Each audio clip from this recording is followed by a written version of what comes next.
Welcome back, everyone, to my channel.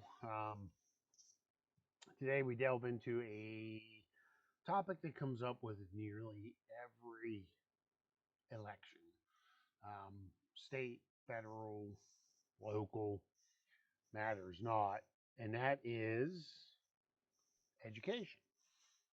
Education matters. It crafts, it develops citizens, people for the future. And in our most recent article that I came across, which was published today here on Maryland Matters, is a person called Calman Heddleman entitled Putting Gubernatorial Candidates to the Test. So, what is he talking about here? Well, he's talking about the future of the blueprint for Maryland's future, or what's otherwise known in Maryland as the Kirwan Commission's recommendations on, how should I put this, enhancing education, public education. Um,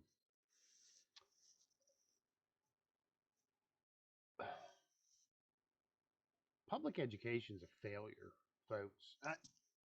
That's just point blank. Public education, federally and state funded, is a failure. Since its inception, scores have fallen. Students have been shown to lack the regular ability to do the simple things of reading, writing, and arithmetic. Instead, they are indoctrinated into the quote unquote social elements of society. And rather than actually educating our children, teaching them to read, write, and do arithmetic, we are teaching them to do whatever the state, the federal government says they should do. Whatever our sinking culture tells them is important. So I've read through the Curran Commission records and reports and all that. What it comes down to is cost, um, beyond anything else, really. Um, there's all kinds of numbers out there floating around. We see uh, the number 4 billion um, being floated. 4 billion only covers 1 year of this Kirwan Commission plan. 1 year. If you look at it for the entire course of the institution of the program, it's like 31.9 billion. Billion. 31.9 billion. So what's the solution? Well, Kirwan tells us the solution is dump more money into the system. That'll solve all of our problems. Well, I hate to break it to you folks, but it's not going to solve the problems because the corrections that are being made aren't the corrections that need to be made. The first correction is that the state and the federal government, the two, need to be taken out of the equation and control given back to local communities, to the parents. In fact, it should be forced upon the parents. And I know that's not popular, is it? Because we're too caught up in ourselves. We're too caught up in our own careers. We're too caught up in our own lives to worry about our children. Instead, we'll rely on quote unquote experts to tell us what's needed for our children. But anyway, that's my little rant. Let's go back to the article here. According to recent internal polls, whatever that means, the candidate who has by far the strongest education credentials, John King, the former U.S. Secretary of Education under President Obama. How's that the strongest? Just because he held an office? Did education improve under President Obama? Did our kids learn to read, write, and do arithmetic better under President Obama? I don't think so.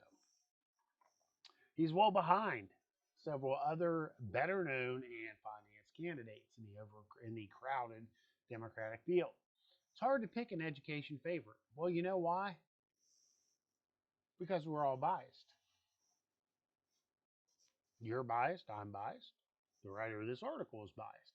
Problem is we don't want to admit our bias, and we don't want to examine the facts because facts reveal an unpleasant truth that education is not a one size fits all. We're all different. We're not all equal. I am not a mathematician. I will never be a mathematician. So why should I expect a person who can do algebra and calculus to bring themselves down to my level? But that's what public education does again and again and again. It so called levels the playing field. All it does is take those who could do better and bring them down to the level of those who can't. And that's equality. And it's not equality at all. In fact, it's a hindrance. But yet, that's what we're told needs to be done. One Democratic exception seems to be this Peter Franchot, who I have problems with on multiple levels, but he doesn't express support for the blueprint. Well, why would he? And in fact, in the past, he's said he's opposed to it, probably because of the amount of money that would be involved in trying to implement it. And if you want to go read it, it's right here,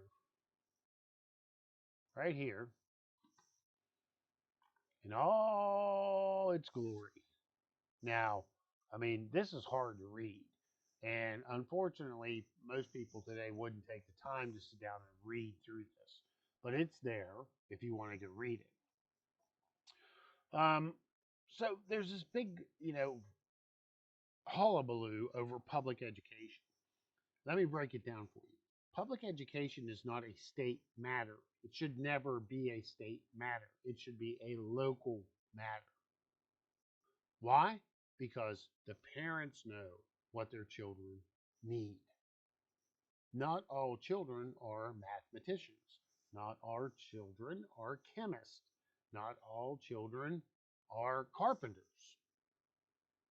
But yet we want to treat everybody as if they're the same. And we just can't do that. That's what it comes down to.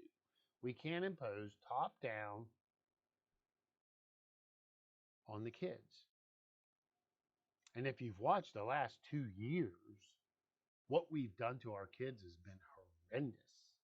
And the effects on them are going to be very, very, very hard to overcome. So, frankly, this kind of an article is actually just ridiculous. Um,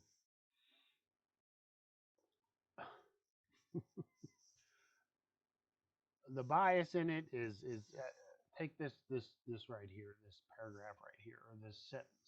Currently, Maryland's nationally acclaimed by whom and how blueprint was forged by the Kirwan Commission and state legislators. State legislators, who? Who? Not only was there no gubernatorial leadership, but Governor Lawrence Hogan, Jr., Republican, was a frequent opponent, and the General Assembly had to override his veto of the blueprint. Well, maybe that's because it had good reason. Now, I'm no Hogan fan, not at all.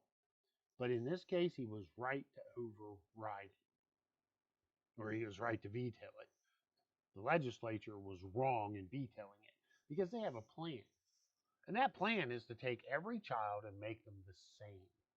And we're not all the same. There are some children who are destined, who are created by God to become chemists, mathematicians, legislators. Let me rephrase that, ethical legislators.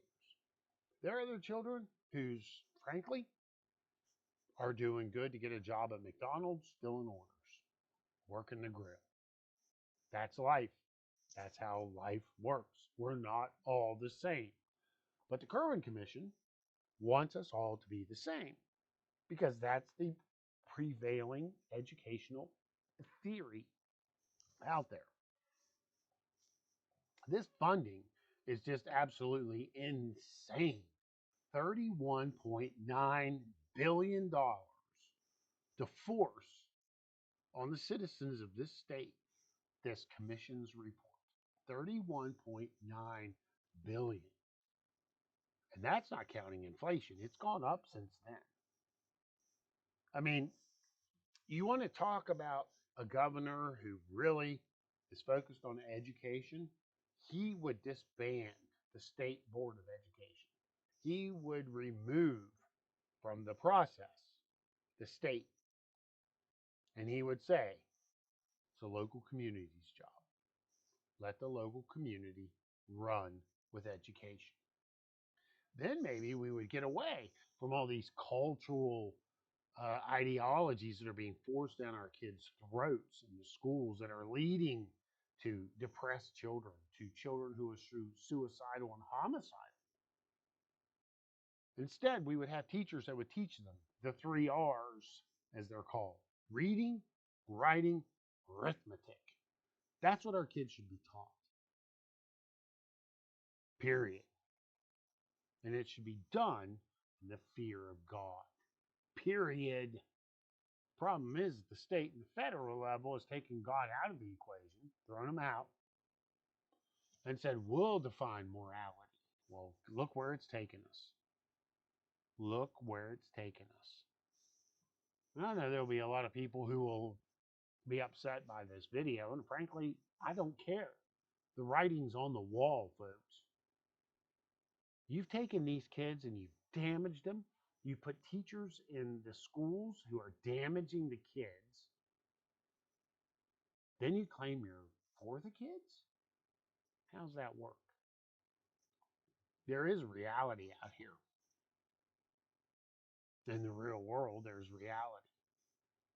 And these kids need to be taught that. I mean, to do arithmetic, 2 plus 2 equals 4 all the time. Teach them some logic. A is always A. A is never B.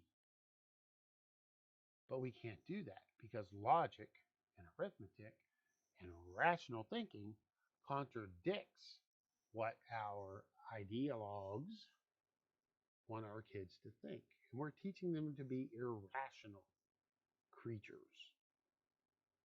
We're teaching them to be irrational humans. And we're trying to take all these different children of different varying levels of intelligence, of ability, and bring them all down to the same level. And that is just wrong on so many levels. The Kirwan Commission is destined for failure no matter how much money they pump into it. Just like the public school system is a failure no matter how much money is pumped into it. And that's what it comes down to. And these guys like this Coleman Hedelman who wrote this, of course, look, here's his bias right there. A member of the Maryland Commission on Innovation and Excellence in Education, also known as the Kirwan Commission. Oh, no, he's not biased at all, is he? Their voices just need to be shunted aside because they're not dealing with reality. And that's where we're at. You want to vote for somebody who's for education, and vote for somebody who is for local control of education. And that's what it comes down to. Vote for somebody who wants to put God back in the schools and put the parents back in control of their own children. It takes a village that Hillary Clinton so ably promoted is a failure. And that's my rant for today. Reject this idiocy before it's too late. Have a good day. Enjoy.